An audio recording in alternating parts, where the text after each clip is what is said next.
இன்றைக்கி சொல்ல போகிறது அவல் எப்படி விரசுறது அப்படின்னு சொல்லிட்டு தான். வாங்க பார்க்கலாம் அவல் எப்படி விரசுறதுன்னு சொல்லிட்டு. ஃபர்ஸ்ட் அதுக்காக நான் ஒரு பவுல் எடுத்துக்கிறேன். ஓகே, ஒரு பவுல் வந்து எடுத்தாச்சு. ஸோ நெக்ஸ்ட் இதில் வந்து நம்ம கொஞ்சமாக அவல் போட்டுக்கணும்.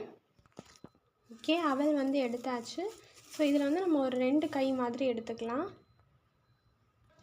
ஓகே, அவல் வந்து நம்ம 2 கை அளவுக்கு எடுத்துட்டோம். நெக்ஸ்ட்டு வந்து வாழைப்பழம்.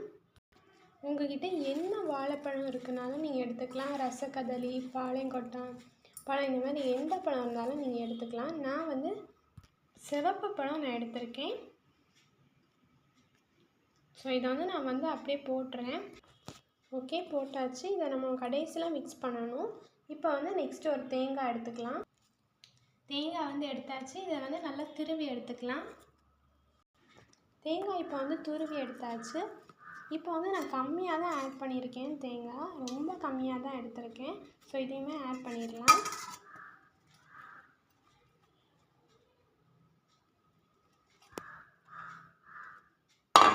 ஓகே, ஆட் பண்ணியாச்சு.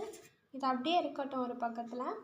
நெக்ஸ்ட்டு நம்ம என்ன செய்யணும் அப்படின்னா, கொஞ்சமாக வாட்டர் வந்து ஆட் பண்ணிக்கணும். இப்போ வந்து நான் கொஞ்சமாக வாட்டர் ஆட் பண்ணிக்கிறேன்.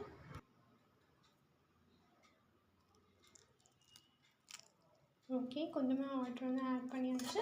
இதை நல்லா மிக்ஸ் பண்ணால் நமக்கு ரெடி ஆயிரும். ஸோ இப்போ வந்து நல்லா விரசியாச்சு. ஸோ இதில் வந்து சீனி எடுத்து போட்டுக்கணும்.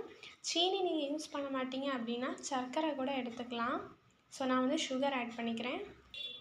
இப்போ வந்து நம்ம சுகர் ஆட் பண்ணியாச்சு. இப்போ நல்லா மிக்ஸ் பண்ணி எடுத்துக்கலாம். நல்லா மிக்ஸ் பண்ணோம் அப்படின்னா நமக்கு வந்து சூப்பரான அவல் ரெடி ஆயிடும்.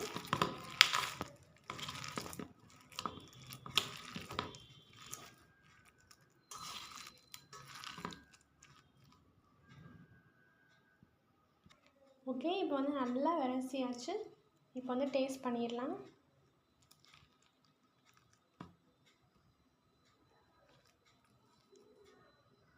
ஃபர்ஸ்ட் வந்து உங்களுக்கு தான்.